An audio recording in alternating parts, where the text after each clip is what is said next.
Hi అండి.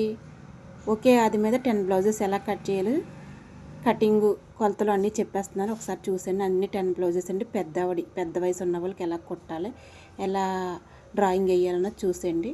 మొత్తం 10 మంచి కలర్ తీసుకోవాలి. అందులో డ్రాయింగ్ కనిపించాలంటే మెరూన్ కలర్ అయితే మనకు డ్రాయింగ్ బాగా కనిపిస్తుంది క్లారిటీగా. మొత్తం వీడియో అయితే స్కిప్ చేయకుండా చూడండి. నా ఛానల్ కూడా సబ్స్క్రైబ్ చేసుకోండి. స్టిచ్చింగు, కటింగ్ మొత్తం వీడియోలన్నీ వస్తూ ఉంటాయి. కుకింగ్ కూడా పెడుతున్నాను. ఒకసారి మెజర్మెంట్లు కూడా చూడండి. ఇదైతే బ్లౌజు 40 సైజు బ్లౌజ్ అండి. మీటర్ ముక్కలు. ఫస్ట్ నడుము పొడవు చూసుకోవాలి, చంక లూజ్ చూసుకోవాలి, లూజ్ కూడా చూసుకోవాలి. నడుము లూజ్ ఎలా చూసుకోవాలో చూడండి. ఒకసారి మడత వేసాను. అలా వేసి జాగ్రత్తగా అక్కడి నుంచి నడుము లూజ్ చూసుకోవాలండి. నడుము దగ్గర నుంచి దాన్ని 2 భాగాలు చేసుకోవాలి. ఇప్పుడు 20 ఉందనుకో 10, 21 ఉంటే 10.5, అలా 2 భాగాలు చేసుకోవాలి. ప్రతిదీ కూడా అలా చూసుకోవాలండి. సన్నగా ఉన్న వాళ్ళకైనా లావుగా ఉన్న వాళ్ళకి అలా చూసుకుంటేనే మనకి క్లారిటీ అనేది తెలుస్తుంది. మెడ రౌండ్ కూడా చక్కగా తీసుకోవాలండి. మెడ పెద్దవాళ్ళకి 3 పెట్టుకోవాలండి, ఎక్కువ పెట్టుకోకూడదు. పెద్ద వయసు ఉన్న వాళ్ళు ఎక్కువ వేసుకోరు కదా, అలాగని చిన్నది పెట్టినా బాగోదు పెద్దవాళ్ళకి. అందుకే 3 అయితే కరెక్ట్గా సరిపోద్దండి. షోల్డర్ కూడా 6 సరిపోద్ది వాళ్ళకి. ఇదైతే 10 ఉందండి లూజు, అంటే 20 ఉంది, సగం 10. మళ్ళీ ఇంకొకసారి నడుము ఎందుకో డౌట్ వచ్చింది నాకు. మీటర్ ముక్కలు అన్నారు కానీ మీటర్ లేవండి ఇప్పుడు. ఎవరి కూడా మీటర్ ఉండట్లేదు, మీటర్గా తక్కువే ఉంటున్నాయండి. నేను అన్నీ ఒకసారి ఎందుకో డౌట్ వచ్చి కొలుచుకున్నాను. అన్నీ కూడా కొంచెం తక్కువే ఉన్నాయి. అది చంక పొడవండి. చంక పొడవు అలా పెట్టుకోవాలి. షోల్డర్ 6 పెట్టుకోవాలండి. పెద్దవాడి కదా 6 సరిపోదు. మెడ 3, కింద 3, పైన కూడా 3 అండి. చిన్ని మెడ అండి. పెద్దవాళ్ళు పెద్ద మెడ వేసుకోండి. చంక రౌండ్ కూడా చూడండి ఎంత చక్కగా చంక రౌండ్ వచ్చిందో. స్కేల్ లేకుండా కూడా మన బీస్ ముక్కతో కూడా రౌండ్గా గీసుకోవచ్చు.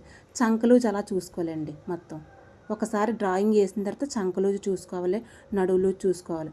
అన్నీ చూసాక కటింగ్ అయితే చేసేయాలండి. మీకు కటింగ్ అర్థమవుతుందని అనుకుంటున్నానండి. వీడియో కూడా స్కిప్ చేయకుండా చూడండి. స్కిప్ చేయకుండా చూస్తేనే మనకు అర్థమవుతుంది కటింగ్ అన్నా స్టిచ్చింగ్ అయినా. 1 నిమిషం టైం పెడితే. అది కొత్తగా నేర్చుకున్న వాళ్ళు ఫస్ట్ 2 బెట్ బ్లౌజులు ఎక్కువ కుడతారు. వీటి మీద మనకు వస్తుందండి. లైనింగ్ అప్పుడే కుట్టేయకూడదు. కొత్తగా నేర్చుకున్న వాళ్ళకి అందరికీ కూడా అందరికీ ఉపయోగపడుతుంది. హ్యాండ్ మడత 2 మడతలు అలా వేసేసుకోవాలండి. డబుల్ ఫోల్డింగ్ వేసుకోవాలి హ్యాండ్. ఎందుకు చిన్న లైన్ వేసానంటే చెయ్యి పొడవు సరిపోవట్లేదండి. ముక్క అతుక్కోవాలి. మరి ముక్కలు చిన్నవి ఉన్నప్పుడు ఏం చేస్తాం, వేరే కలర్ ముక్కలు అతుక్కోవాలి. అందులో పీసెస్ అయితే మనకి ఏమీ రాలేదు. లూజ్ కూడా తక్కువే ఉందండి. స్కేల్తో చూసాను, లూజ్ కూడా తక్కువే ఉంది. చేతి దగ్గర కూడా ముక్కలు పడతాయి. మనం వచ్చి చెయ్యి కూడా చూసుకోవాలి, చెయ్యి దింపు కూడా చూసుకోవాలండి. అది చూడండి ఎలా చెప్తున్నాను, మీకు అర్థమవుతుంది అనుకుంటున్నాను. నేను మామూలుగా ప్రతిదీ చూడను. అలా పెట్టి చూసారా, ఆ ఖర్చు ఏం సరిపోదండి. ఇంకా 2 అంగుళాల ముక్క ఖచ్చితంగా చేతి లూజుకి అతకాలండి. మడత కూడా మనకి అందులో రాదు. మడత కూడా మనం తిప్పుకోవడానికి ఆ క్లాత్లో సరిపోదండి. వేరే ముక్క మడతకు తిప్పుకోవాలి, చెయ్యి మడతకి. అప్పుడైతే చెయ్యి కూడా సరిపోద్దండి. డైరెక్టర్ ఈ క్లాత్లో తీసేసుకుంటే అస్సలు సరిపోదండి. మీటర్ ఉండట్లేదు. క్రాస్ కటింగ్గా స్ట్రైట్ కటింగ్ అని అలా చూడాలి. అప్పుడైతే మీకు అర్థమవుతుంది అది క్రాస్ కట్గా స్ట్రైట్ కటింగ్. ఇదైతే క్రాస్ కటింగ్ అండి. క్రాసులు వేసేసుకోవాలి. ఎందుకంటే కొంతమంది పెద్దవాళ్ళైనా క్రాస్ కటింగే ఇష్టపడతారు. వాళ్ళకి ఫస్ట్ నుంచి అదే అలవాటు. ఇంకా వెనక భాగం వచ్చి ముందు భాగంలో వేసేసుకోవడం. దీనికి ఏమీ పెద్ద డిఫరెంట్ ఉండదండి. ఏంటంటే ఎదర్ లూజ్ అన్నది మనకు డిఫరెంట్ ఉంటుంది. చంకలోతులు కూడా ఎక్కువ అవసరం లేదు, 1/2 ఇంచ్ చాలండి. పెద్దవాళ్ళు కాబట్టి ఎక్కువ లోతు సన్నగా ఉన్న వాళ్ళకి లోతులు ఎక్కువ తీయాలి, కానీ ఈ పెద్దవాళ్ళకి లోతులు ఎక్కువ. మెడ కూడా చిన్న మెడ అండి ఇవిడిది. ఆల్రెడీ ఇవిడికి కుట్టిన బ్లౌజెస్ చాలా కుట్టాను. దాని మీద కొంచెం నేను డ్రాయింగ్ చేస్తున్నాను, మీరు చూసుకోవచ్చు. చంక లూజ్ కూడా మళ్ళీ చెక్ చేసుకుని అక్కడ డాట్ పెట్టుకోవాలండి. ఇప్పుడు కూడా డాట్ పెట్టుకుని మళ్ళీ షేప్ దగ్గర నుంచి చంక వరకు లూజ్ చూసుకుంటాను నేను. ఆ డాట్ నుంచి చూసారా లూజ్ ఎలా చూసుకున్నాను. లూజ్ అయితే కరెక్ట్గా వచ్చేసిందండి. దాంతో కూడా స్కేల్తో కూడా ఒక గీత మనం గీసేసుకోవాలి. మెడ రౌండ్ ఒక్కసారి చూసుకోరా, మెడ రౌండ్ కూడా చక్కగా వచ్చేసింది. అలా ఉజ్జాయింపుగా బ్లౌజ్ పెట్టి నేనైతే ప్రతిదీ కూడా బ్లౌజ్ పెట్టి చూసుకుంటాను. చంక దింపండి అది. దాని నుంచి దానికి అలా రౌండ్ చేసాను. కొంచెం ఎదర క్రాస్ నొక్కుంటే, అంటే ఎదరన్నా తక్కువ ఉంది ఆవిడకి షేప్, అందుకని చిన్నగా క్రాస్ నొక్కానండి. కటింగ్ కూడా అలా చేసేస్తున్నాను. ఒక్కసారి వీడియో మాత్రం స్కిప్ చేయకుండా చూడండి. టేప్ అయితే ఎక్కువ వాడకుండా, టేప్ అవసరం లేకుండా, స్టార్టింగ్ ఎవరికైనా టేప్ అవసరం ఉంటుందండి. ఇంకా బాగా సీనియర్ ఎవరికి టేప్ అన్నది పక్కన పెడతాం ఒక విషయంలోని. టేప్ మెజర్మెంట్లు కూడా లేకుండా బ్లౌజ్ ఎలా కట్ చేయాలన్నది మీకు వీడియోలో తెలుస్తుంది. మొత్తం షేప్ అయితే అలా తీసేసుకున్నాం. మిగిలిన ముక్కలు చూడండి ఎంత ముక్కలు ఉన్నాయో. పెద్ద ముక్కలేం మిగిలిపోలేదండి. మొత్తం చెయ్య వెనక భాగం తీసుకోగా ఆ ముక్కలు మిగిలేయండి. అందులోనే మెడ ముక్కలు తిప్పాలి, షేప్ బెల్ట్లు తిప్పాలి, నడని తిప్పాలి. ఈ 10 బ్లౌజెస్ కూడా ఇంకా అన్నీ కూడా ఒక మెజర్మెంట్ లేవండి. నచ్చినట్టుగా ఉన్నాయి. ఒకటైతే 95, ఒకటైతే 90 అలా కూడా వచ్చాయి. మరి ఏంటన్నది మనకు అర్థం కాలేదు. తాళ్ళలో ముక్కలు అయితే కరెక్ట్గా కట్ చేసేస్తారండి. అగో చూసారా హెచ్చు తగ్గులు ఎన్ని ఉన్నాయో. ఇలాగైతే ఒకే దాని మీద వేసుకోవడం కష్టమే. అన్నీ ఒకే దాని మీద వేసి వేయాలంటే బాగా కొంచెం కష్టం. కత్తిరి కూడా తెగదు కాబట్టి మూడేసి చూసారా హెచ్చు తగ్గులు ఎన్ని ఉన్నాయో. మీటర్ బ్లౌజులు అని చెప్పారు కానీ తప్ప ఒకటి 90 ఉంది, ఒకటేమో 95 ఉంది, ఒకటేమో 98 ఉంది. 100 ఎక్కడన్నది ఒక బ్లౌజ్ కూడా రాలేదు. ఏదో ఒక్క బ్లౌజ్కి మాత్రం మీటర్ వచ్చింది కరెక్ట్గా. మిగతా అన్నీ అలాగే వచ్చాయి. హెచ్చు తగ్గులు తీసేసుకుంటేనే బ్లౌజ్ పీస్ చాలా చిన్నది అయిపోతుంది. అప్పటికి చాలా జాగ్రత్తగా 1-10 సార్లు చెక్ చేసుకుంటే వేస్తాను నేను కటింగ్ ఎలా కట్ చేయాలని. ఏదో 10 బ్లౌజెస్ వచ్చాయని సంబరే కానీ కుట్టుదోడు సరదా తీరిపోద్ది. ఎందుకంటే మెడకు అతకాలు వేరే మొక్కలు, చేతి బెల్ట్కి వేరే అతకాలి, నడుము బెల్ట్ వేరే అతకాలి. మన దగ్గర సేమ్ కలర్ పీసెస్ అయ్యే ఉండాలి. కొన్ని బ్లౌజెస్ పీసులు ఏమైనా మిగిలితే పర్వాలేదండి, అందులో కూడా ఏమీ మిగలట్లేదు. మళ్ళీ వేరే పీసెస్ వెతుక్కుని కొంచెం దగ్గరలో మ్యాచింగ్ అయ్యాయి అన్నీ అతకాలి. అప్పుడు ఎంత కష్టం అవుతుందో అర్థం చేసుకోండి. ఫస్ట్ సంబరపడ్డానమ్మ 10 బ్లౌజులు ఒకే మెజర్మెంట్లో సులువు అనుకున్నాను. కటింగ్ సులువేండి, కుట్టడం మాత్రం చాలా కష్టం. 3 వేసి కట్ చేసుకోవాలి. ఎక్కువ వేసినా కత్తిరి సపోర్ట్ చేయదు, ఇంకా గాలి వేస్తుంది అప్పటికే ఎగిరిపోతుంది. కటింగే చాలా బాధ పెట్టింది. గాలి కూడా టైంకి కావాల్సినప్పుడు గాలి వద్దన్నప్పుడే గాలి వేస్తుంది మనకి. నేనైతే స్కేల్ అయితే బరువు పెట్టేసుకున్నాను. పక్కనున్న స్కేల్ కూడా తడుముకున్నాను నేను ఎక్కడుందని. ఆ ఫ్రంట్ పార్ట్ పెట్టి 3 అట్ల మీద వేసుకుని స్కేల్ బరువు పెట్టుకుంటే ఎగిరిపోకుండా ఉంటుంది. ఇంకా సేమ్ కటింగ్ అన్నది ఒకటే కాబట్టి అండి, మనకు 10 బ్లౌజెస్ కూడా 3 చప్పున కట్ చేసుకోవాలి.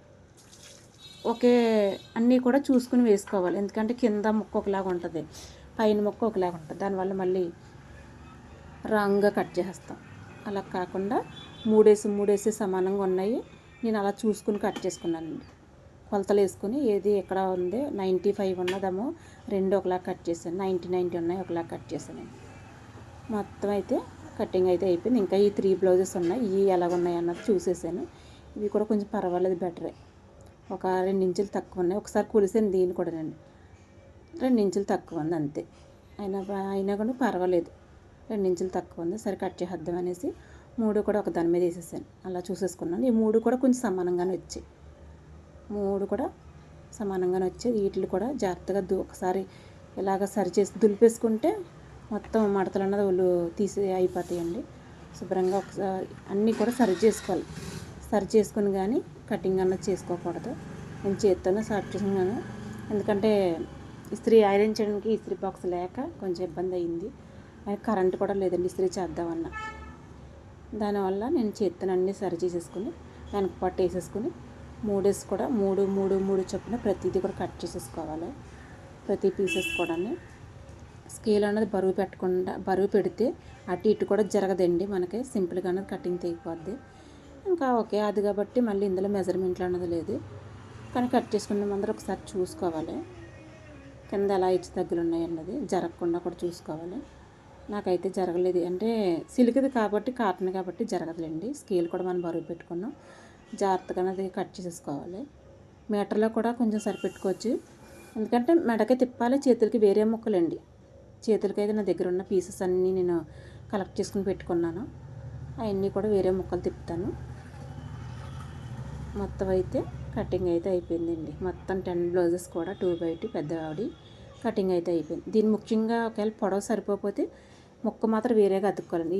ఇదైతే బ్లౌజులు అయితే పొడవు సరిపోదు, సపరేట్గా ముక్క అతుక్కోవాలి. ఒక అంగుళం ముక్క తీసి మీకు స్టిచ్చింగ్లో చూపిస్తానండి, ముక్కలు ఎలాగ అతికే అన్నది స్టిచ్చింగ్లో చూపిస్తాను. షేప్ బెల్ట్లు ఏ వేసి అన్నది, ఏ కలర్ ముక్కలు వేసి అన్నది. మా అబ్బాయి కూడా నేను కష్టపడుతున్నాను కాఫీ తెచ్చి ఇచ్చాడు పాపం, ఉదయం నుంచి ఏం తెలియదని. బ్లౌజులతో టైలరింగ్తో ఎలాగుంటుందని తిండి తిప్పలు కూడా ఉండదు. ఒక్కోసారి వాళ్ళు ఇచ్చి వరకు కంగారు పెట్టేస్తారు, అర్జెంట్ అంటారు, ఊరు వెళ్ళిపోతున్నాం అంటారు. ఒకరి తర్వాత ఒకరు వస్తే ఒకసారి వచ్చేద్దండి వర్క్, లేకపోతే ఒకసారి వర్కే రాదు. ఏంటో మరి టైలరింగ్లో అర్థం కాదు. అలాంటప్పుడు మనకి ఇంకా భయం టెన్షన్ పట్టేసుకుంటుంది. అయినా సరే మరి మనం చేసేది మనం చేస్తాం తప్పదు కదండి. ఇన్నాళ్ళు అబద్ధం అనే చెప్పడానికి అవకాశం ఉంది. యూట్యూబ్ పెట్టిన తర్వాత అబద్ధం కూడా చెప్పలేకపోతున్నాం.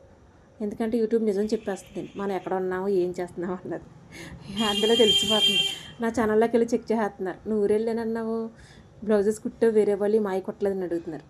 ఇలాగ ఉందండి యూట్యూబ్ కష్టాలు. ఏదో అంటారు కడుపు చించుకుంటే కాలమే పడినట్టుగా ఉంది ఇప్పుడు నా పరిస్థితి. ఇన్నాళ్ళు చిన్న చిన్న అబద్ధాలు చెప్పేదాన్ని, ఊరు వెళ్ళాను ఒంట్లో బాగాలేదని. ఇప్పుడు ఏది చెప్పడానికి ఉండలేదు. అట్లాగ ఉంటాయి ఇంకా.